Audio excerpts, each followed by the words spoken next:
Biotechnology का ये क्षेत्र एक क्रांति की तरह पूरे विश्व में फैला है। हमने ये समझा कि किस प्रकार से एग्रीकल्चर के क्षेत्र में बायोटेक्नोलॉजी का इस्तेमाल करके हमने बेहतर वैरायटीज बनाई हैं क्रॉप्स की, जो कि न केवल ज्यादा उपज देती हैं, मोर प्रोड्यूस बनाती हैं, बल्कि पेस्ट रेजिस्टेंट भी हैं। बिकॉज पेस्टिसाइड्स एक बहुत बड़ी समस्या बन चुके थे हमारे लिए। हम अपनी फसलों को बचाना चाहते हैं अलग अलग तरह के इंसेक्ट से, पेस्ट से, कई तरह के कीटनाशक हम उनके ऊपर डालते हैं। एक लंबे समय के बाद ये कीटनाशक हमारे लिए ही समस्या बन गए। किस तरह से? बिकॉज वो केमिकल्स जो हैं, जो इंसेक्ट्स को मार रहे हैं, वो धीरे धीरे हमारी फूड चेन का हिस्सा बन गए। वो मिट्टी में भी समाते जाएंगे, वो फसलों के अंदर भी जाएंगे, और वो पानी और भोजन के जरिए हमारे शरीर में भी आएंगे। समय बीतने के साथ पेस्ट्स की रेजिस्टेंट वैरायटीज की संख्या बढ़ने लगी, है ना। मैंने मॉस्किटोस का एग्जांपल देके बताया था कि भाई बहुत साल पहले जब डीडीटी, जो कि इंसेक्टिसाइड है, वो स्प्रे किया जाता था मॉस्किटोस के ऊपर, majority of the mosquito population मर जाते थे। लेकिन थोड़े बहुत तो बच जाएंगे, because they are products of sexual reproduction, variations हैं उनमें। तो समय बीतने के साथ साथ अब हमारे पास ज्यादा वैरायटी ऐसे मॉस्किटोस की हो गई जो कि डीडीटी के लिए रेजिस्टेंट है। तो हम ये नहीं कहेंगे कि रेजिस्टेंट वैरायटी इंसेक्टिसाइड डालने से पैदा हो गई। भाई वो पहले से ही मौजूद थी। बदले हुए एनवायरनमेंट में, बदले हुए माहौल ने उस रेजिस्टेंट वैरायटी को बेहतर एनवायरनमेंट दिया कि अब तुम फ्लरिश करो, तुम फीड और ब्रीड करो और अपनी जनसंख्या को बढ़ाओ। तो ऐसा ही कुछ हुआ। ये पेस्टिसाइड्स जितने हम ज्यादा से ज्यादा स्प्रे कर रहे थे अपनी क्रॉप्स के ऊपर, तो फिर वैज्ञानिकों ने सोचा कि भाई क्यों ना कोई ऐसा तरीका निकाला जाए कि हम प्लांट्स को ही रेजिस्टेंट बना दें कि पेस्ट उनके ऊपर हमला ही ना करे, और अगर करे तो वो पेस्ट ही मर जाए उस प्लांट को खा के। राइट? याद है ना? यही सारी चीजें जिक्र करी थी पिछले सेशन में। बीटी कॉटन के बारे में आपको बताया था। आज मैं आपसे कुछ सवाल भी पूछूंगा बीटी कॉटन को लेकर के। राइट जी? चलिए, तो एक पॉजिटिव सोच, एक पॉजिटिव एनर्जी और एक जील के साथ आज के इस सेशन का आगाज करते हैं, और ये सोच रख के चलेंगे कि आज भी हमने बहुत सारी चीजें सीखनी है। ठीक है जी? कागज कलम तैयार रखिएगा, इंपॉर्टेंट पॉइंट्स नोट करते जाइएगा। फिर से कहता हूं, daily practice papers, DPPs very important, वो जरूर प्रैक्टिस करते रहना है। राइट जी? चलिए, उठा लीजिए अपनी कलम यानी पेन और कागज के ऊपर लिखना शुरू करेंगे। हमने जिक्र करा था जेनेटिकली मॉडिफाइड क्रॉप्स का, याद है? जीएमओ, जेनेटिकली मॉडिफाइड ऑर्गेनिजम्स, जिनकी जीन कॉम्पोजिशन के साथ हम कुछ फेर बदल करते हैं और उनकी बेहतर वैरायटीज हम बनाते हैं। Genetically modified pest resistant plants, ऐसे पौधे जो पेस्ट्स के लिए रेजिस्टेंट हैं, जिसमें पिछले सेशन में जिक्र करा था बीटी कॉटन का। कॉटन, कपास, है ना, Gossypium. BT stands for biotechnology. बताइए मुझे, बीटी कॉटन में बीटी शब्द से क्या मतलब है? क्या ये बीटी बायोटेक्नोलॉजी का शॉर्ट फॉर्म है? नहीं ना? राइट, नहीं जी, ये बायोटेक्नोलॉजी का शॉर्ट फॉर्म नहीं है। Yes, you got it right. BT stands for bacillus thuringiensis, soil में पाया जाने वाला वो बैक्टीरिया जो एक प्रोटीन बनाता है, जो कि बीटी टॉक्सिन है, जैसे कि कॉटन बॉलवर्म जब खा लेता है तो उसकी मिड गट में जाकर के वो बीटी टॉक्सिन एक्टिवेट हो जाता है और इंटेस्टाइन की लाइनिंग के सेल्स में पोर्स कर देता है और वो कीड़ा मर जाता है। पूरा प्रोसेस याद है आपको कॉटन प्लांट वाला? Very good. जैसे बीटी कॉटन है, ऐसे मैंने BT soybean, BT tomato, BT potato, brinjal, ये सब भी आपको बताए थे। ठीक है जी? दूसरा तरीका क्या होता है genetically modified pest resistant plant बनाने का? सेकंड टाइप जो है, नोट कीजिए, आरएनए इंटरफेरेंस। आरएनए लिख के एक छोटा आई लगा दिया हमने आगे, that small I is for interference. RNA तो आप जानते ही हैं भाई, ribo nucleic acid, right. RNA interference based pest resistant, थोड़ा सा टेक्निकल है, right. RNA interference based pest resistance, ये टेक्निक थोड़ी सी टेक्निकल है। मैं पूरी कोशिश करूंगा आपको एकदम सिंप्लीफाइड वे में समझाने की। बड़ी ही बेहतरीन और खूबसूरत स्लाइड्स हैं हमारे पास इसे समझने के लिए।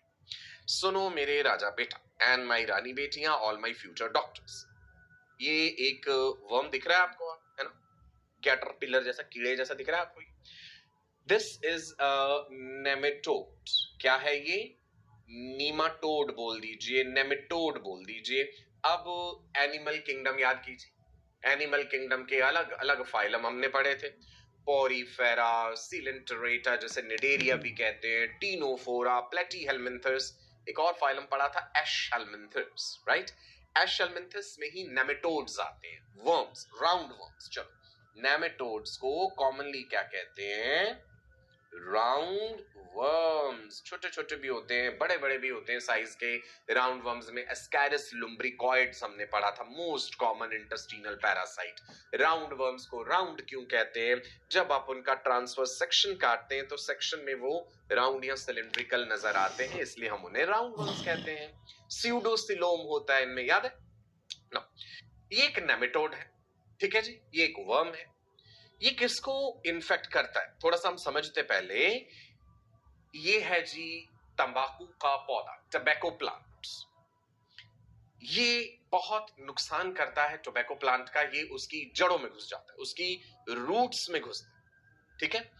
इस मिलॉइडी गायने इनकॉग्निटा के इन्फेक्शन के कारण जो प्लांट है टोबैको प्लांट, उसकी जड़ों में ऐसे गांठें पड़ जाती हैं, ये नोड्यूल्स बन जाते हैं, है ना।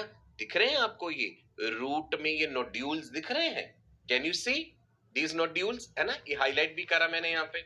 अब इससे क्या होता है, जमीन से टोबैको प्लांट बेहतर तरीके से न्यूट्रिशन नहीं ले पाता है, प्लांट फिजियोलॉजी इफेक्ट हो जाती है, और आप देख पा रहे हैं बेचारे मुरझा गए ये पौधे भी।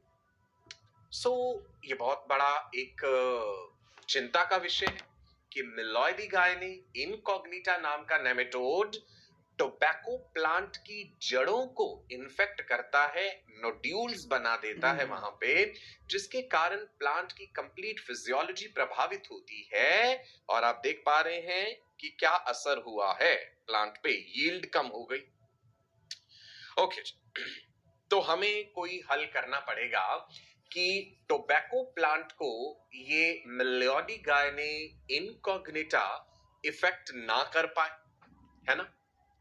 तो हमें इस नेमेटोड की कंप्लीट स्टडी करनी पड़ेगी, हमें समझना पड़ेगा इस नेमेटोड की खुद की फिजियोलॉजी को, ताकि कहीं ना कहीं हम कोई ऐसा पॉइंट ढूंढ पाए कि हम इस वर्म की एंट्री जो है, जब अगर प्लांट में होती है, उसके बाद कि वहां नुकसान ना पहुंचा पाए, कुछ ऐसा कर दें। तो सुन, वैज्ञानिकों ने इस वर्म को डिटेल में स्टडी करा और हमने देखा कि इस वर्म के लिए, इस मिलॉइडी गायने इनकॉग्निटा के लिए जिंदा रहने के लिए कुछ प्रोटीन्स आवश्यक हैं।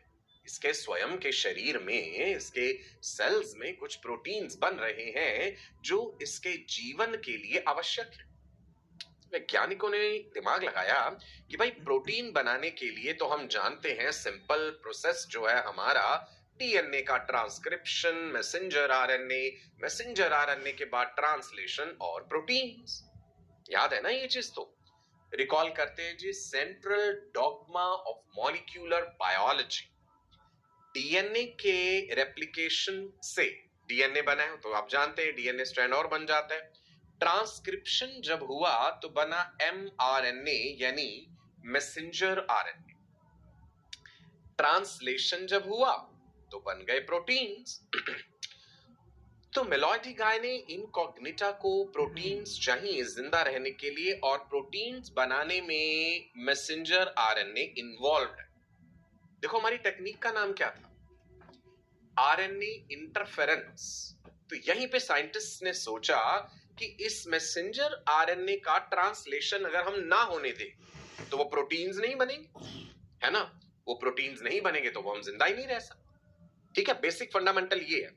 आरएनए इंटरफेरेंस कह रहे हैं ना, तो हमने आरएनए में रुकावट पैदा करनी है उसके ट्रांसलेशन में कहीं ना कहीं। आप देखेंगे यही चीज हमने इसमें अप्लाई की। चलो हम पढ़ रहे हैं RNA interference based pest resistance, जिसमें टोबैको प्लांट का हम जिक्र कर रहे हैं।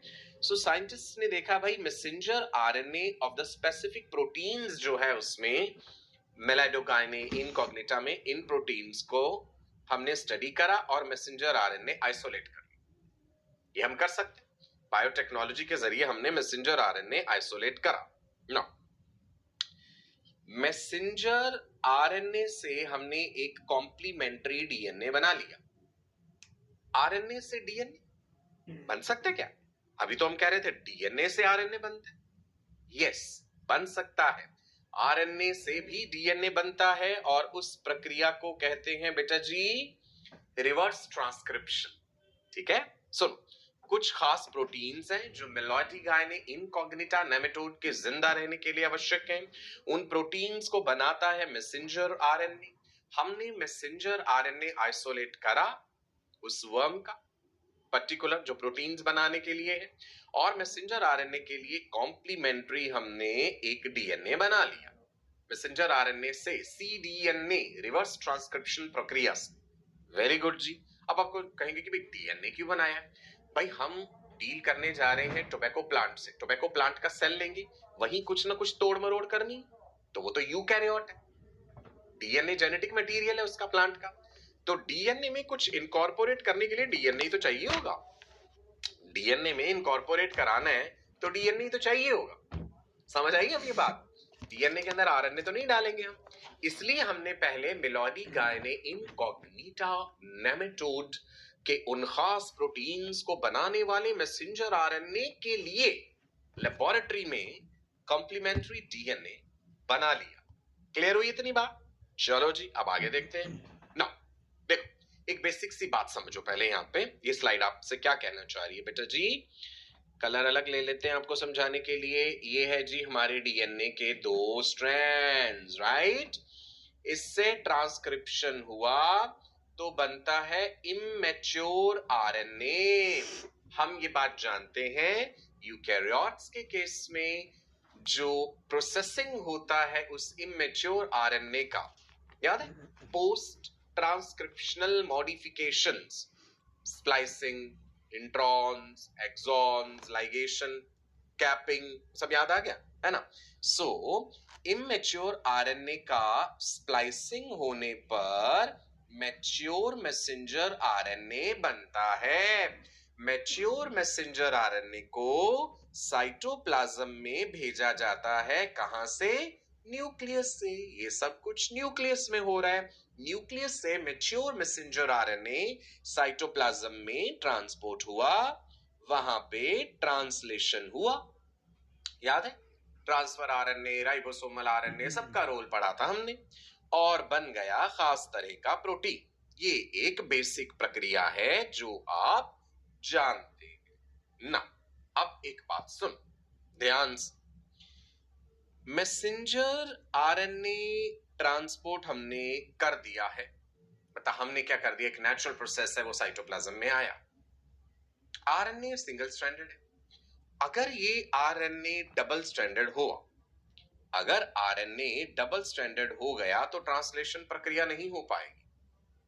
डीएस डबल स्ट्रैंडेड आरएनए हो गया तो ट्रांसलेशन प्रक्रिया नहीं होगी भाई, प्रोटीन्स नहीं बन पाएंगे। ठीक है, अब हम यूकैरियोटिक सेल्स का एक डिफेंस मैकेनिज्म समझेंगे कि यूकैरियोटिक सेल्स में डबल स्ट्रैंडेड आरएनए अगर हो तो सेल क्या करता है उसके। अब हमने क्या करा है, कॉम्प्लीमेंट्री डीएनए अभी हम इनकॉर्पोरेट करेंगे प्लांट सेल में, और हम देखेंगे कि वो कॉम्प्लीमेंट्री डीएनए जो है वो सेंस स्ट्रैंड और एंटी सेंस स्ट्रैंड दोनों बना देगा, दोनों बन जाए, जैसे कि डबल स्ट्रैंडेड आरएनए बन जाएगा। यहाँ पे यही दिखाया गया है कि ये जो डबल स्ट्रैंडेड आरएनए आप देख पा रहे हैं ना बेटा, ट्रांसलेशन नहीं हो रही, कांटा लगाया हुआ है। समझना, बस ये बात दिमाग में रखो अभी, डबल स्ट्रैंडेड आरएनए वाली, फिर आपको समझ आएगा। सुनो, आरएनए इंटरफेरेंस से मतलब क्या है हमारा? आरएनए में दखल अंदाजी करना, इंटरफेयर करना। सुन, method of cellular defence in eukaryotes. Eukaryotic cells के पास एक सेलुलर डिफेंस मैकेनिज्म होता है, राइट? यहां पे पर्टिकुलर जीन्स को साइलेंस कर दिया गया तो हम इसे जीन साइलेंसिंग भी कह देते हैं। Write down, there is a method of cellular defense in eukaryotes. It is also known as gene silencing. चलो डिटेल्स में, गहराइयों में जाएंगे अब हम आरएनए इंटरफेरेंस की। आरएनए के आगे छोटा आई लगा दिया, RNA interference. What is this RNA interference? RNA molecules causing sequence specific suppression. RNA molecules causing sequence specific suppression. Particular sequence को सप्रेस करना है, एक्सप्रेस नहीं होने देना। ठीक है जी? So RNA molecules are causing sequence specific suppression of gene expression. कैसे? By formation of double stranded RNA, जिसमें कि डबल स्ट्रैंडेड आरएनए बन जाते हैं। थोड़ी टेक्निकल लग रही होगी आपको डेफिनेशन, बिल्कुल मत चिंता कीजिए, नोट कीजिए, आप एक एक बात समझ आएगी। Write down, RNA molecules causing sequence specific suppression of the gene expression. Gene expression को ही तो रोकेगा, वो नहीं होने देगा। कैसे? By formation of double stranded RNA. Let's understand this in detail. ठीक है जी? चलिए पूरी डिटेल में जानेंगे अब हम। RNA interference based pest resistant plant कैसे बनाया जाएगा। सुनो, थोड़ी देर पहले मैंने कहा था कि हमने देखा कि मेलॉइडी गायने इनकॉग्निटा में खास तरह के प्रोटीन्स हैं जो उसे जिंदा रहने के लिए चाहिए। वो प्रोटीन्स बना रहा है मैसेंजर आरएनए। मैसेंजर आरएनए को आइसोलेट करके वैज्ञानिकों ने उसके लिए कॉम्प्लीमेंट्री डीएनए सीडीएनए बना लिया रिवर्स ट्रांसक्रिप्शन प्रक्रिया के जरिए। अब ये जो कॉम्प्लीमेंट्री डीएनए है बेटा, सीडीएनए है ना, ये सेंस मैसेंजर आरएनए बनाएगा, ये एंटी सेंस मैसेंजर आरएनए भी बनाएगा, दोनों बन गए। अब ये दोनों बेचारे जुड़ जाएंगे आपस में तो डबल स्ट्रैंडेड आरएनए बना लेंगे। हमने मुख्य सिद्धांत यही एक्सप्लॉइट करा इसमें। ऐसा सीडीएनए बनाया जिसने दो स्ट्रैंड्स आगे बना दिए मैसेंजर आरएनए के, सेंस एंटी सेंस, ये दोनों आपस में जुड़ जाएंगे तो बन गया जी डबल स्ट्रैंडेड आरएनए। ध्यान रखो इतनी बात, फिर आगे समझ आएगा कि इससे क्या हो। यानी ये कॉम्प्लीमेंट्री डीएनए जो है, इसे किसी तरह से टोबैको प्लांट के सेल्स के डीएनए के साथ जोड़ दो। इस कॉम्प्लीमेंट्री डीएनए को टोबैको प्लांट का सेल, उसका न्यूक्लियस, न्यूक्लियस में डीएनए, वहां पे कहीं जोड़ दीजिए और वहां पे पड़ा हुआ ये sense and anti sense strands बनाएगा जो दोनों आपस में जुड़ जाए। ठीक है जी, इतना करवा के देखते हैं क्या होगा। लेकिन इस कॉम्प्लीमेंट्री डीएनए को टोबैको प्लांट के सेल्स में डालना कैसे है? याद कीजिए, ये बैक्टीरिया याद है, एग्रोबैक्टीरियम ट्यूमिफेसियंस। कौन सा bacteria? Agrobacterium tumefaciens, TI plasmid, tumour inducing plasmid. याद है वो सब बात ना? एग्रोबैक्टीरियम ट्यूमिफेसियंस हम यूज करेंगे भाई। ये रहा जी उसका प्लाज्मिड। सुनो, प्लाज्मिड्स जो हैं they have the ability to integrate into the plant DNA. ये बात हम जानते हैं एग्रोबैक्टीरियम के बारे में। cDNA which is created from the worm is inserted into plasmid of agrobacterium tumefaciens। जो हमने कॉम्प्लीमेंट्री डीएनए क्रिएट करा है वर्म के मैसेंजर आरएनए से, जो हमने कॉम्प्लीमेंट्री डीएनए सीडीएनए क्रिएट करा है वर्म के मैसेंजर आरएनए से, उसको हम इनकॉर्पोरेट कर देंगे, इंसर्ट कर देंगे कहां पे? प्लाज्मिड में। किसका प्लाज्मिड? एग्रोबैक्टीरियम ट्यूमिफेसियंस का। ठीक है जी। फिर इस बैक्टीरिया को हम यूज करेंगे as a vector to transport. Vector चाहिए होता है, डीएनए खुद तो नहीं चल के घुस जाएगा सेल के अंदर, वेक्टर हमने ले लिया एग्रोबैक्टीरियम ट्यूमिफेसियंस। ठीक है जी, प्लांट्स के अंदर डालते हैं, अब हम देखते हैं क्या होता है। ये है जी हमारा टोबैको प्लांट, जिसका ये अपना डीएनए है, जो हमने मस्टर्ड से कलर से दिखा दिया प्लांट डीएनए। ये है जी हमारा एग्रोबैक्टीरियम ट्यूमिफेसियंस, जिसके प्लाज्मिड के पास सी डीएनए है। अब हम इन दोनों को किसी तरह से जोड़ने जा रहे हैं। एग्रोबैक्टीरियम ट्यूमिफेसियंस का जो प्लाज्मिड है उसे एज अ वेक्टर यूज करके ना, ये वाला टुकड़ा काट के हमने यहाँ पे लगाना है। अब वो सब कैसे होता है, रिकॉम्बिनेंट डीएनए कैसे बनता है, ये बात आप ऑलरेडी पढ़ चुके हैं पिछले चैप्टर में। जो हमने बायोटेक्नोलॉजी का प्रिंसिपल्स एंड प्रोसेसेस पढ़ा था, उसमें ये सारी टेक्निक्स ही तो थी, है ना, जिसमें हमने जेल इलेक्ट्रोफोरेसिस पढ़ा था, जिसमें हमने और भी कितनी सारी टेक्निक्स, पीसीआर, सब समझा था। तो ये सब टेक्निक्स हम पढ़ चुके हैं, ठीक है जी। सो एग्रोबैक्टीरियम ट्यूमिफेसियंस का सीडीएनए उसने इनकॉर्पोरेट कर दिया टोबैको प्लांट के डीएनए के साथ, ये बन गया जी। देखा, यहाँ पे इतना हिस्सा मस्टर्ड कलर का दिखाया है, मतलब ये प्लांट का डीएनए है, और बीच में ये मैंने सी डीएनए दिखा दिया, तो बन गया जी रिकॉम्बिनेंट प्लांट डीएनए, राइट। कौन से प्लांट का? टोबैको प्लांट का। इसका मतलब है हमें मिल गया एक genetically modified tobacco plant. Tobacco plant के सेल्स के जेनेटिक्स को ही तो मॉडिफाई करा है, जीनोम को ही तो मॉडिफाई कर डाला हमने। सो जेनेटिकली मॉडिफाइड टोबैको प्लांट बन गया।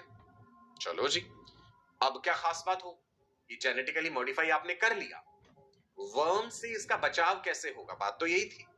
तो वो कैसे होगा, देखो, जो रिकॉम्बिनेंट डीएनए बना है टोबैको प्लांट के पास, ऑब्वियसली उसमें ट्रांसक्रिप्शन होगा, बेसिक प्रक्रिया है सेल्स की, ट्रांसक्रिप्शन ट्रांसलेशन। ट्रांसक्रिप्शन जब हुआ तो sense messenger RNA and anti sense messenger RNA बने। अब ये मैसेंजर आरएनए ट्रांसपोर्ट भी होते, न्यूक्लियस से साइटोप्लाज्म, ठीक है जी, आ गए साइटोप्लाज्म में। साइटोप्लाज्म में आकर के sense messenger RNA anti sense messenger RNA जुड़ गए, बन गया भाई DS RNA, double stranded RNA. Double stranded RNA तो प्रोटीन नहीं बना पाता, डबल स्ट्रैंडेड आरएनए तो प्रोटीन नहीं बना पाता, है ना। तो क्या होगा आप देखो ना, डबल स्ट्रैंडेड आरएनए जो बन गया सेल में, सेल कहेगा भाई ये तो जरूरत ही नहीं है मुझे, ये क्यों बना। इस डबल स्ट्रैंडेड आरएनए को तोड़ देने के लिए खास तरह के डिग्रेडिंग प्रोटीन्स होते हैं सेल में। डबल स्ट्रैंडेड आरएनए को तोड़ देने के लिए डिग्रेडिंग प्रोटीन्स है, प्रोटीन्स आर एंजाइम्स, है ना। डिग्रेडिंग प्रोटीन्स इसके टुकड़े काट दे, छोटे छोटे टुकड़े कट गए भाई, किसके? डबल स्ट्रैंडेड आरएनए के। क्यों? क्योंकि चाहिए ही नहीं, टोबैको प्लांट के सेल के अंदर ये चाहिए ही नहीं, फालतू की चीज है, काट दो इसे, मार डालो इसे। डबल स्ट्रैंडेड डीएनए के टुकड़े कट गए, और ये रहे वो टुकड़े। उन टुकड़ों का नाम क्या है, उन छोटे टुकड़ों का नाम क्या है? siRNA, small interference RNA, right. इस डबल स्ट्रैंडेड आरएनए के जो टुकड़े कटे हैं, मैं आपको एक बार दिखाता हूं जी, इधर देखिएगा वापस। डबल स्ट्रैंडेड आरएनए बना था, डीएसआरएनए, राइट। ये देखो, ये आया एंजाइम, टुकड़े टुकड़े टुकड़े काट दिए उसे, ठीक है जी। अब इसका क्या फायदा है, ये जो टुकड़े कट गए, लेट्स अंडरस्टैंड इसका क्या फायदा है, आगे आते हैं जी। अब हम एक सिचुएशन लेते हैं कि टोबैको प्लांट को इन्फेक्ट करने वाला मिलॉइडी गायने इनकॉग्निटा, छुटका सा नन्हा सा वर्म प्लांट को खाने के लिए आ रहा है, प्लांट से उसे न्यूट्रिशन आ जाइए भाई, वर्म की एंट्री दिखाते। ये रहा हमारा टोबैको प्लांट सेल, और ये रहा वर्म, राइट। यहां से हम दिखा रहे हैं कि वर्म की एंट्री हो रही है, और हमारा जो सेल है टोबैको प्लांट सेल, उसके पास हमें दिख रहा है कि ये छोटे छोटे टुकड़े हैं कुछ, किस चीज के, अब ये भी बताया था, siRNA, स्मॉल इंटरफेरेंस आरएनए। अब ये छोटे छोटे टुकड़े करेंगे क्या, ये बने कैसे थे? डबल स्ट्रैंडेड आरएनए को इस डिग्रेडिंग प्रोटीन्स ने तोड़ के ये छोटे छोटे टुकड़े बना करके रखे हुए टोबैको प्लांट के हर सेल में, और वर्म कह रहा है भाई मैं आ रहा हूं तुम्हें खाने। और ये चीज क्या है, ये वर्म का अपना मैसेंजर आरएनए है जो पर्टिकुलर प्रोटीन्स बनाएगा, सेल के अंदर जिंदा रहने के लिए प्रोटीन्स चाहिए। चलिए जी, वर्म आप आइए जरा खाने के लिए हमारे सेल को। होगा क्या, ये जो स्मॉल इंटरफेरेंस आरएनए है, हमारे छोटे छोटे टुकड़े जो हैं, ये चले गए वर्म के अंदर। Can you see here? Can you see this? Worm ने अटैक करा तो ये हमारे जो छोटे टुकड़े थे siRNA, small interference RNA, enters into the worm. क्या नुकसान कर देंगे वर्म का? सुन, यहां पे जाके छोटे टुकड़े पहले अनजिप हो जाएंगे। अनजिप हो जाने के बाद ये वर्म के मैसेंजर आरएनए के साथ जुड़ जाएंगे। देखना इधर कैसे होता। सी, जब ये वर्म के मैसेंजर आरएनए के साथ जुड़ गए तो proteins are not formed. Worm के जिंदा रहने के लिए वो प्रोटीन्स नहीं बन पाएंगे, सो वर्म की मृत्यु हो जाएगी, वो मर जाएगा। सिंपल बेसिक सिद्धांत हमने क्या लिया है? आरएनए का इंटरफेरेंस, कि वर्म का मैसेंजर आरएनए प्रोटीन ना बनाने पाए। प्रोटीन ना बनाने पाए तो वर्म के मैसेंजर आरएनए के स्पेसिफिक सीक्वेंसेस को एक्सप्रेस ही ना होने दो, उसके साथ एक और आरएनए लाके जोड़ दो, स्मॉल इंटरफेरेंस आरएनए। अब वो डबल स्ट्रैंडेड बन गया, प्रोटीन नहीं बना पाएगा। तो वो जोड़ने वाला टुकड़ा कहां से आया? उसी के लिए हमने टोबैको प्लांट को मॉडिफाई करा। इज इट क्लियर जी? RNA interference based pest resistance कैसे होती है plants. I hope this is clear to you. एक बार जो आपने नोट्स बनाए हैं ना, इन्हें फिर से रिवाइज कीजिएगा, तब आपको और अच्छे से चीजें याद रहेंगी। Right ji? ऑल माई राजा बेटा एंड रानी बेटियां, I hope it is clear to you. हम जिक्र कर रहे हैं किस प्रकार से बायोटेक्नोलॉजी एक रेवोल्यूशन लेकर के आई है, न केवल एग्रीकल्चर के क्षेत्र में बल्कि और भी बहुत सारे फील्ड्स में। एक बहुत इंपॉर्टेंट फील्ड जो अब हम डिस्कस करने जा रहे हैं, that is biotechnology in medicine. Right, medicine के क्षेत्र में क्या क्रांति लेकर के आई है बायोटेक्नोलॉजी। चलो सुनो मेरी, वैक्सीन आपने सुना, एडवर्ड जेनर की बात भी बताई, स्मॉल पॉक्स वाली वैक्सीन। एडवर्ड जेनर ने ये ऑब्जर्व करा था कि जिन लोगों को काउ पॉक्स हो जाता है उन्हें स्मॉल पॉक्स नहीं होता। मतलब entry of a weak form of pathogen into your body protects your body against a strong form of pathogen. Right?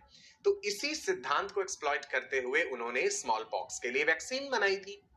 एक छोटे बच्चे के शरीर में पहले काउ पॉक्स का पैथोजन डाला था जेम्स फिप, जो उनके माली का ही बेटा था, और कुछ दिनों बाद बच्चे को काउ पॉक्स हो गया, फिर वो बच्चा ठीक हो गया, फिर उसके शरीर में स्मॉल पॉक्स का पैथोजन डाला लेकिन उसे स्मॉल पॉक्स नहीं हुआ। तो वहां से वैक्सीन की शुरुआत हुई। फिर लुइस पास्चर ने बहुत सारा काम किया वैक्सीन्स पे, and he developed vaccines for chicken cholera, anthrax, rabies. So vaccine क्या होती है? बेसिकली वीक और dead form of the pathogen जो कि डिजीज ना कर पाए।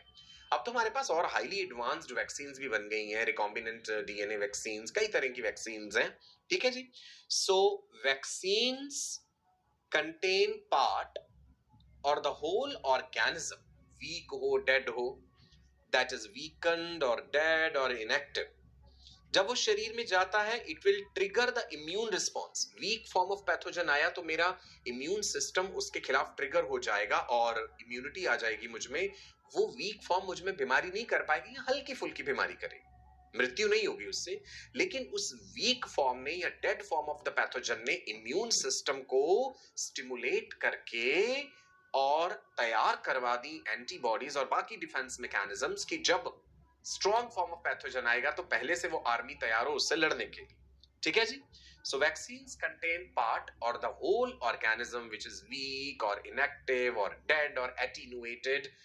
It will not cause the disease, actual disease, but it will stimulate your immune system, ताकि वो तैयार हो जाए कि भविष्य में कभी स्ट्रॉन्ग फॉर्म ऑफ पैथोजन आया तो आप पहले से तैयार हो। बचपन में हमें कई तरह की वैक्सीन लगते हैं, कुछ नाम बता सकते हैं आप? DPT vaccine, BCG. डीपीटी किस लिए होता है? Diphtheria, pertussis, tetanus, BCG bacillus, Calmette, Guerin. Then आपने ओपीवी सुना होगा, ओरल पोलियो वैक्सीन। राइट? बहुत सारी तरह की वैक्सीन हैं और इनका हम जिक्र करेंगे आगे जब हम ह्यूमन हेल्थ एंड डिजीज पढ़ेंगे। हेपेटाइटिस बी के लिए वैक्सीन है, राइट? Covishield, Covaxin. आगे बढ़ते हम ये पढ़ रहे हैं कि बायोटेक्नोलॉजी ने किस प्रकार से मेडिसिन के क्षेत्र में क्रांति लाई है। एंटीबायोटिक्स, अलेक्जेंडर फ्लेमिंग का नाम हम कभी नहीं भूल सकते जब एंटीबायोटिक्स का जिक्र आता है। पेनिसिलिन, पेनिसिलिन याद है जी, एंटीबायोटिक। अलेक्जेंडर फ्लेमिंग एक बैक्टीरियल कल्चर पे काम कर रहे थे और एक दिन उन्होंने देखा कि उनकी कुछ पेट्री डिशेस में बैक्टीरियल कल्चर्स जो है वो खराब हो गए, एक फफूंद, एक मोल्ड, एक फंगस ग्रो कर गई है। तो उन्होंने कहा चलो इसे ऑब्जर्व करके देखते हैं माइक्रोस्कोप के नीचे, और जब देखा तो बैक्टीरिया मर गए थे। तो उन्हें आइडिया लग गया कि इस फंगस से कोई चीज ऐसी बन रही है जो बैक्टीरिया को मार डाल देती है, राइट? इस फंगस से कोई ऐसी चीज बन रही है जो बैक्टीरिया को मार डालती है। मतलब एक लिविंग ऑर्गेनिज्म दूसरे ऑर्गेनिज्म को मारने के लिए कोई चीज बना रहा है, दैट इज एंटीबायोटिक। तो पेनिसिलिन की जब ये खोज हुई, सेरेंडिपिटी, डिस्कवरी बाय चांस, तो पूरा एक मतलब कहते हैं ना, पूरी साइंटिफिक कम्युनिटी में हलचल मच गई थी इस बात को लेकर, राइट? सो एंटीबायोटिक्स जो हैं, medications that can kill bacteria, tetracycline, ampicillin, कितनी सारी एंटीबायोटिक्स का जिक्र हम कर चुके। नाउ सुनिए गौर से, जो एक मेन चीज अभी हम डिस्कस करने जा रहे हैं, बड़ी इंटरेस्टिंग चीज, दैट इज अबाउट इंसुलिन। और इंसुलिन का जिक्र आता है तो डायबिटीज का जिक्र तो आएगा ही। डायबिटीज शब्द का मतलब क्या होता है? सुनो, डायबिटीज शब्द का मतलब है metabolic disorder. Diabetes means metabolic disorder. आप कहेंगे सर हमने दो तरह के डायबिटीज सुने हुए हैं। Yes, you know about diabetes mellitus and diabetes insipidus. Shall I write here? We have heard about diabetes insipidus. Insipidus word का मतलब होता है टेस्टलेस। अब आप कहेंगे भाई यहाँ पर टेस्टलेस वर्ड क्यों आ गया? Because the urine of the patient does not contain glucose. Urine check करते हैं ना, ग्लाइकोस यूरिया अगर है यूरिन में, ग्लूकोज प्रेजेंट है, तो डायबिटीज मेलिटस है। सो डायबिटीज इंसिपिडस में there is no glucose in urine. और ये कौन से हार्मोन की डेफिशिएंसी या हाइपोसिक्रीशन से है? याद है हमने excretory products and there elimination class 11th में पढ़ा था। एडीएच की कमी, एंटी डायूरेटिक हार्मोन जो पोस्टीरियर पिट्यूटरी रिलीज कर रही है, बनाता तो हाइपोथैलेमस है। सो एडीएच जिसे वेसोप्रेसिन भी कहते हैं, ये नेफ्रॉन की अलग अलग सेगमेंट्स पे एक्ट करके पानी का रीअब्सॉर्प्शन कराता है। अगर एडीएच की कमी हो, हाइपोसिक्रीशन हो, तो patient produces large amount of dilute urine, frequency of urination increases, but the urine does not contain glucose. Patient drinks lot of water, polydipsia, excessive thirst, drinker's disease भी कहते हैं। तो ये तो डायबिटीज इंसिपिडस है, ये एक अलग चीज है, हम यहाँ पे इसका जिक्र नहीं कर रहे। हम किसकी बात कर रहे हैं? हम बात कर रहे हैं बेटा जी डायबिटीज mellitus, जिसमें mellitus means sweet, मीठा। This refers to sweet. Why? Because urine contains sugar. The urine of the patient has sugar. ठीक है जी? ये डायबिटीज mellitus जो है, ये further types, type 1 diabetes, type 2 diabetes. ठीक है जी? सो हम जिक्र कर रहे थे डायबिटीज mellitus का। mellitus refers to sweet और हनी, मीठा, शहद, because the urine contains sugar. अब आप कहेंगे कि भाई यूरिन में शुगर है तो टेस्ट वाली बात कहां से आई? सुनिए मेरी बात, अब तो हमारे पास सोफिस्टिकेटेड टेक्निक्स हैं यूरिन में शुगर को चेक करने के। बहुत समय पहले क्या होता था कि जो सीनियर साइंटिस्ट थे या डॉक्टर्स थे, वो जूनियर्स को पेशेंट का यूरिन सैंपल देते थे चेक करने के लिए कि इसे टेस्ट करके आपको बताना होगा इसमें शुगर है या नहीं है, राइट? आप कभी हिस्ट्री पढ़िएगा इस चीज की। तो इसीलिए हमें पता चला कि शुगर प्रेजेंट है, मीठा है, तो ये डायबिटीज mellitus वाला सैंपल है, नहीं है तो डायबिटीज इंसिपिडस वाला सैंपल है या नॉर्मल सैंपल है। नाउ डायबिटीज mellitus में ब्लड शुगर लेवल ज्यादा रहता है, मतलब there is hyperglycaemia, blood glucose level remains increased. Then what is the problem? ज्यादा ग्लूकोज मीन ज्यादा energy, but the problem is कि अगर वो ग्लूकोज शरीर के सेल्स में नहीं एंटर कर पा रहा तो फिर फायदा क्या? When the cells are not able to utilize glucose, तो ब्लड में ग्लूकोज लेवल हाई रहेगा, ब्लड की ऑस्मोटिक कंसंट्रेशन डिस्टर्ब होगी, ब्लड वॉल्यूम, ब्लड प्रेशर, सारी चीजें डिस्टर्ब हो जाएंगी। ठीक है, तो इसीलिए एलिवेटेड ग्लूकोज लेवल नुकसानदायक बात होती है। आप जानते हैं कौन सा हार्मोन मदद करता है सेल्स को ग्लूकोज लेने के लिए? Insulin, proteinaceous hormone insulin, it helps the cells to uptake glucose. ठीक है, डायबिटीज पेशेंट्स में समस्या क्या है भाई? Type 1 diabetes mellitus and type 2 diabetes mellitus, दो तरह का डायबिटीज है, juvenile diabetes, maturity onset diabetes. Type 1 में क्या है कि जो इंसुलिन हार्मोन बनाने वाले सेल्स हैं, कौन बनाता है जी इंसुलिन? याद कीजिए, हमारे शरीर में सेकंड लार्जेस्ट ग्लैंड है पेनक्रियास। पेनक्रियास एक हेट्रोक्राइन ग्लैंड है और पेनक्रियास के पास होते हैं आइलेट्स ऑफ लैंगरहैंस। याद है, पेनक्रियास का एंडोक्राइन पार्ट है, इसके पास alpha cells, beta cells, delta cells, P cells, अलग अलग तरह के सेल्स हैं। हम जिक्र कर रहे हैं यहां पे पेनक्रियास के बीटा सेल्स का। So beta cells of the pancreas produce a proteinaceous hormone called insulin, very important hormone which regulates blood glucose level. ठीक है जी, टाइप 1 डायबिटीज में pancreas cannot produce enough insulin. क्यों? कुछ कमी आ गई बीटा सेल्स, कुछ गड़बड़ है at the level of beta cells. Beta sales destroy हो चुके हैं, बीटा सेल्स की मेटाबॉलिक मशीनरी खराब हो चुकी है, वो इंसुलिन नहीं बना पा रहे, मतलब इंसुलिन में कमी है। टाइप 2 में क्या होता है कि भाई इंसुलिन की कमी तो नहीं है, बट सेल्स के पास या तो इंसुलिन के लिए रिसेप्टर्स नहीं है, या बहुत कम रिसेप्टर्स हैं, या नॉन रिस्पॉन्सिव रिसेप्टर्स हैं। रिसेप्टर्स कम हैं, रिसेप्टर्स हैं ही नहीं, रिसेप्टर्स रिस्पॉन्ड नहीं कर रहे, दैट इज टाइप 2। उसमें इंसुलिन का दोष नहीं है, सेल्स का दोष। ठीक है, टाइप 1 डायबिटीज में pancreas cannot produce enough insulin. चलिए जी, इंसुलिन नहीं बन रहा, शरीर ग्लूकोज इस्तेमाल नहीं कर रहा, ब्लड का ग्लूकोज लेवल ज्यादा है, ग्लूकोज यूरिन में पास आउट होता जा रहा है। पेशेंट को एनर्जी कहां से मिलेगी अगर ग्लूकोज नहीं घुस रहा सेल्स में? शरीर के सेल्स फैट्स और प्रोटीन्स को तोड़ना शुरू कर देंगे। जब फैट्स टूटेंगे तो कीटोन्स बनेंगे, कीटोन्स डिस्टर्ब कर देंगे पूरा मेटाबॉलिज्म शरीर का। पेशेंट के ब्रेथ में भी कीटोन्स की स्मेल होगी। कीटोन्स पता ना, acetone, acetoacetic acid, beta hydroxy butyric acid, ketones होते हैं।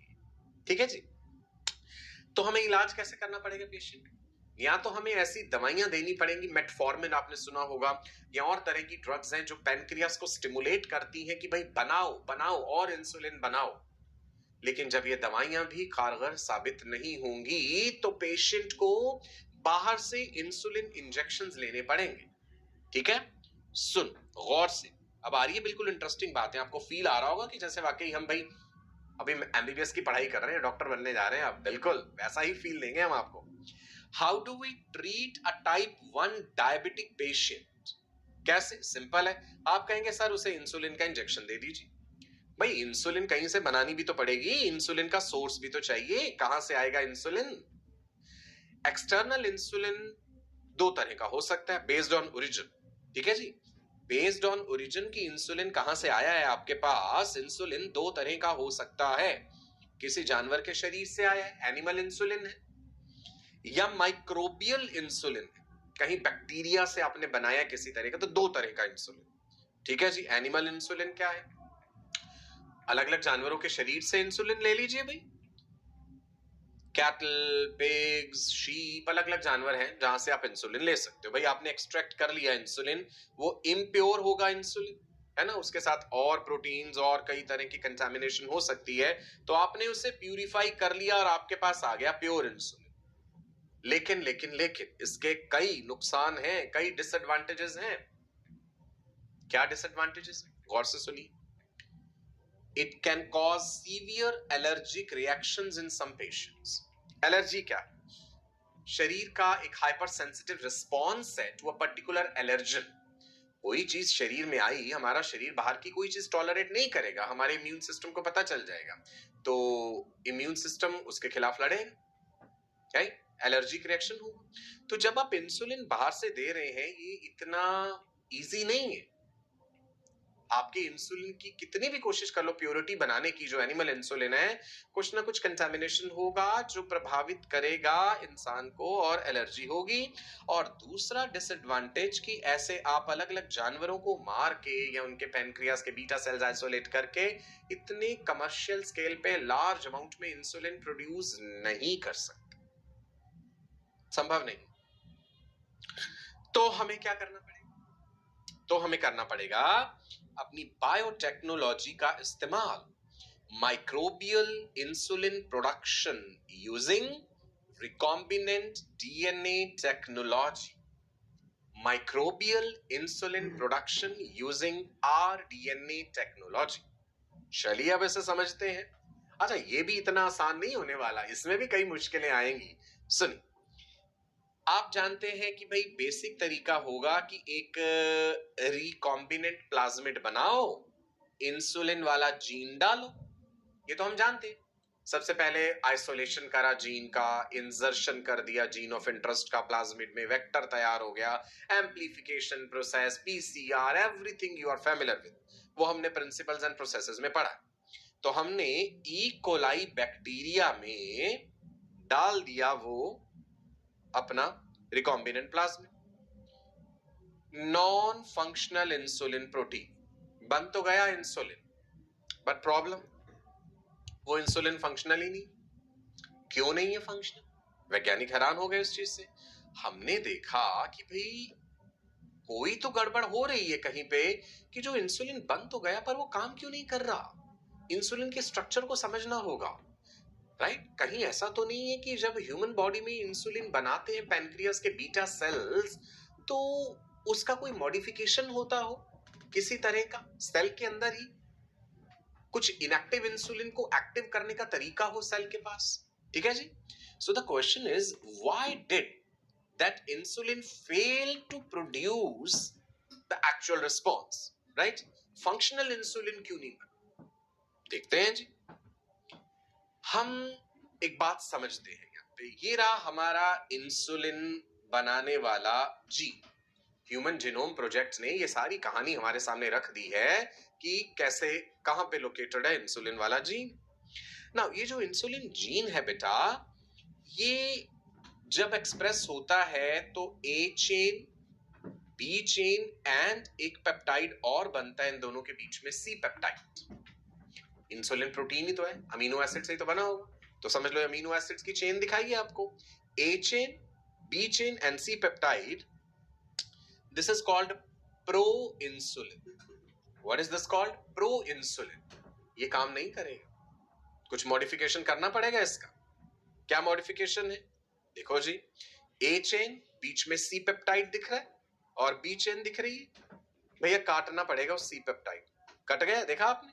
एक बार वापस जाके देखिए, देखते हैं जी, इधर इधर देखिए, A chain, B chain and C peptide, scissor दिखे, इन्होंने सी पेप्टाइड को काटा, सी पेप्टाइड को काट दिया तो ए चेन और बी चेन अलग हो गए, भैया इनको जोड़ना पड़ेगा आपस में। ये देखिए इधर, ए चेन और बी चेन आपस में किससे जुड़ते हैं? Disulphide bonds. कौन से बॉन्ड्स? डाइसल्फाइड बॉन्ड्स हैं। किन किन लोकेशंस पे हैं बॉन्ड्स, ये आप बेशक मत याद रखिए। तो बना बेटा जी हमारे पास फंक्शनल इंसुलिन। प्रो इंसुलिन से फंक्शनल इंसुलिन, यूकैरियोटिक सेल्स, यानी अगर हम ह्यूमंस की बात करें, पैनक्रियास के बीटा सेल्स कैसे बनाते हैं, वो ये मैकेनिज्म है कि जो इंसुलिन जीन जब एक्सप्रेस हुआ तो A chain, C peptide and B chain थे, सी पेप्टाइड को काट के ए और बी चेन आपस में जुड़ते हैं, ये मॉडिफिकेशन प्रोसेस होता है, तब जाकर के फंक्शनल इंसुलिन बन पाता है। ये है जी समस्या, राइट? सो जब हम इंसुलिन प्रोड्यूस कर रहे हैं यूजिंग रिकॉम्बिनेंट डीएनए टेक्नोलॉजी, जो हमने अभी समझा था कि रिकॉम्बिनेंट प्लाज्मिड ई कोलाई वाला जो है वो प्रो इंसुलिन बना रहा है, और ये प्रो इंसुलिन ऐसे ही अपने आप इंसुलिन नहीं बन पाएगा, कुछ और जुगत लगानी होगी। How can we produce functional insulin using recombinant DNA technology? हम कैसे बना पाएंगे? बिल्कुल जी, बताते हैं आपको। देखो जी, बेसिक बात होगी that there has to be removal of the C peptide gene. Gene के लेवल पे जब आपके पास जीन आ गया था, उसमें ए चेन के लिए कोड करने वाला हिस्सा है, बी चेन के लिए और बीच में सी पेप्टाइड के लिए, तो वो जो सी पेप्टाइड वाला है वो आपको काटना पड़ेगा। ठीक है जी, काट लेंगे जीन। फिर आप लीजिए एक प्लाज्मिड, फिर एक और प्लाज्मिड लीजिए, ए चेन को एक प्लाज्मिड में इंट्रोड्यूस कीजिए, बी चेन को एक और प्लाज्मिड में इंट्रोड्यूस कर दीजिए। ठीक है भाई, हम ये भी कर सकते हैं। चलो ये हमने कर लिया। देखिए आप, then introduction of recombinant plasmids into E. coli, Escherichia coli bacteria में recombinant plasmids इंट्रोड्यूस कर दीजिए। इधर भी कर दिया, इधर भी कर दिया, वेरी गुड। ट्रांसफॉर्म हो गए, वो भी हमने पढ़ा था कि कैसे हम चेक करते हैं ट्रांसफॉर्मेंट्स बने हैं या नहीं बने। Transformed E coli, transformed E coli, इसने बनाया ए चेन, इसने बनाया B chain, very good. C peptide नहीं बना, good. A chain B chain को जोड़ना पड़ेगा। ए चेन और बी चेन जब जुड़ेंगे तब जाकर के फंक्शनल रिकॉम्बिनेंट इंसुलिन बनेगा। ए चेन और बी चेन के बीच में डाइसल्फाइड बॉन्ड्स होंगे। This is your functional insulin. ठीक है, सो मैंने कहा था ना, रिकॉम्बिनेंट डीएनए टेक्नोलॉजी से इंसुलिन बनाने में भी समस्याएं आई हमें। सो ओवरऑल स्टेप्स देखते हैं क्या रहे हमारे रिकॉम्बिनेंट इंसुलिन प्रोडक्शन के। स्टेप नंबर 1, स्टेप नंबर 1 है gene identification for chain A and chain B. Yes, we can identify those genes. Step number 2, GOI, gene of interest, introduction in E. coli plasmids. Yes, we can do that. Step number 3, जो transformants बनेंगे वो A chain और B chain बनाएंगे। You have to separate A and B chain production and then you have to extract that. Separate करा है, A chain और B chain का production अलग अलग है, and extract कर लिए हमने। अब आपको उन्हें जोड़ना है, combining A and B chains to form the human insulin. Biotechnology ने रेवोल्यूशन तो ला दिया भाई इसमें, लेकिन इसमें बहुत मेहनत, बहुत दिमाग लगा करके काम हुआ। क्या आप जानते हैं सन 1983 में American company named Eli Lilly helped to produce world's first genetically engineered human insulin. Very very important. Eli Lilly कब? 1983 में अमेरिकन कंपनी का नाम याद रखना है, helped to produce world's first genetically engineered human insulin. recombinant insulin कह दीजिए, दुनिया में सबसे पहला जो बना ह्यूमुलिन। आप देख पा रहे हैं यहाँ पे, राइट? ह्यूमुलिन। ऐसी वायल्स आपने शायद घर में भी देखी हो। डायबिटीज एक लाइफस्टाइल डिजीज बन चुका है, आपको हर घर में एक पेशेंट जरूर मिल जाता है डायबिटीज का, और अपने लाइफस्टाइल में बहुत बदलाव करने पड़ते हैं, खान पान में बदलाव करने पड़ते हैं अगर हमें इस बीमारी से बचना है। ठीक है जी। नाउ द क्वेश्चन इज कि हम हमेशा सुनते हैं कि इंसुलिन का इंजेक्शन लेते हैं, सबक्यूटेनियस इंजेक्शन पेशेंट खुद ही लगा लेते हैं, है ना, डोज मॉनिटर करनी होती है। हम इंसुलिन को खा क्यों नहीं जाते? Why insulin cannot be taken orally like other medications? Can you guess? Insulin capsule की फॉर्म में आया और खा जाओ, मुंह में रखा, पानी पिया और पेट में गया insulin. What is the problem? Yes, there is a problem. Insulin is a protein. और आप जानते हैं कि जब कोई प्रोटीन आपके स्टमक में, स्मॉल इंटेस्टाइन में पहुंचेगा तो आपके गैस्ट्रो इंटेस्टिनल ट्रैक्ट में उसे तोड़ दिया जाएगा। प्रोटीन डाइजेस्टिंग एंजाइम्स, प्रोटीएसेस, स्टमक में पेप्सिन है, स्मॉल इंटेस्टाइन में पहुंचा तो भाई वहां ट्रिप्सिन है, काइमोट्रिप्सिन है, प्रोकार्बोक्सीपेप्टिडेस है, इतने सारे प्रोटीन डाइजेस्टिंग एंजाइम्स इंसुलिन के टुकड़े टुकड़े करके उसे तोड़ देंगे और वो अपना काम नहीं कर पाएगा। So insulin will be degraded in the gastrointestinal tract. Insulin degradation in the GI tract, right? Digestive enzymes के एक्शन के कारण हमारा फंक्शनल इंसुलिन बेचारा टूट जाएगा। ये डाइजेस्टिव एंजाइम्स इसके टुकड़े टुकड़े कर देंगे, इंसुलिन की फ्रेगमेंट्स बन जाएंगी। सो इंसुलिन को ओरली नहीं लिया जा सकता। इज इट क्लियर जी? समझ आई बात? राइट। सो इंसुलिन प्रोडक्शन के बारे में हमने कितनी सारी गहन बातें जानी। जिक्र कर रहे थे कि बायोटेक्नोलॉजी ने किस प्रकार से रिवॉल्यूशन ला दिया है एग्रीकल्चर के क्षेत्र में, मेडिसिन के क्षेत्र में, है ना। इवन बहुत सारे जेनेटिक डिसऑर्डर्स जो हैं, डिजीजेस जो हैं, उनको भी हम कुछ हद तक ठीक कर पाए हैं, है ना। अच्छा, आपको जेनेटिक डिसऑर्डर्स के बारे में याद है? म्यूटेशन वर्ड याद है? म्यूटेशन क्या होता था? Sudden change in the DNA. हमने कहा भाई डीएनए में म्यूटेशन हो गया, पॉइंट म्यूटेशन, क्रोमोसोमल म्यूटेशन, कई तरीके हैं। और वो जो म्यूटेटेड जीन बना है उसने या तो डिसफंक्शनल प्रोटीन बनाया या नॉन फंक्शनल प्रोटीन, जिसके कारण फंक्शन नहीं हो पाया, डिसऑर्डर हो गया, है ना, म्यूटेशन के कारण। कई तरह के आपने डिसऑर्डर्स का जिक्र करा है पहले भी। Sickle cell anaemia, glutamic acid is replaced by valine at position 6 in beta chain. Haemophilia, haemophilia A, haemophilia B, haemophilia C, अलग अलग तरह के क्लॉटिंग फैक्टर्स मिसिंग होते हैं। हेमोफीलिया ए में क्लॉटिंग फैक्टर 8, हेमोफीलिया बी में clotting factor number 9, haemophilia C में clotting factor number 11। So blood takes longer time to clot, royal disease भी कहते हैं हेमोफीलिया को, है ना। सिस्टिक फाइब्रोसिस आपने सुना, इतना थिक म्यूकस बनता है, पैनक्रियास की डक्ट ब्लॉक हो जाती हैं, right. Colour blindness, the patient is unable to appreciate certain particular colors.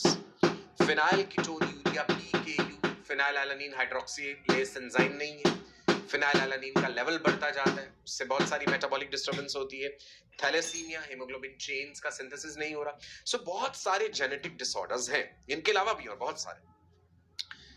तो क्या हम इनका इलाज कर सकते हैं? गौर से सुनिएगा। Is it possible? How can we permanently cure genetic disorders by fixing these mutations?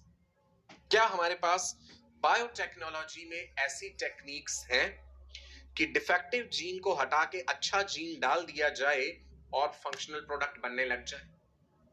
क्या ये संभव? ये जानेंगे हम अपने अगले सेशन। आज के लिए इतना।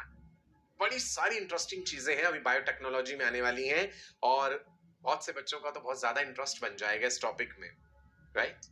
चलिए, मैं आपका अपना डॉक्टर सचिन कपूर अब आपसे विदा लेता हूं, आपको नमस्कार कहता हूं और आपको ढेरों गुड विशेस देता हूं कि आप हंसते रहें, जीवन में खेलते रहें और जीवन की ऊंचाइयों को छुएं, समाज में अपना नाम रोशन करें, और आपका नाम रोशन होगा तो आपसे जुड़े हुए हर शख्स का नाम रोशन होगा। हम भी गर्व से ये कह पाएंगे कि आप हमारे स्टूडेंट हैं।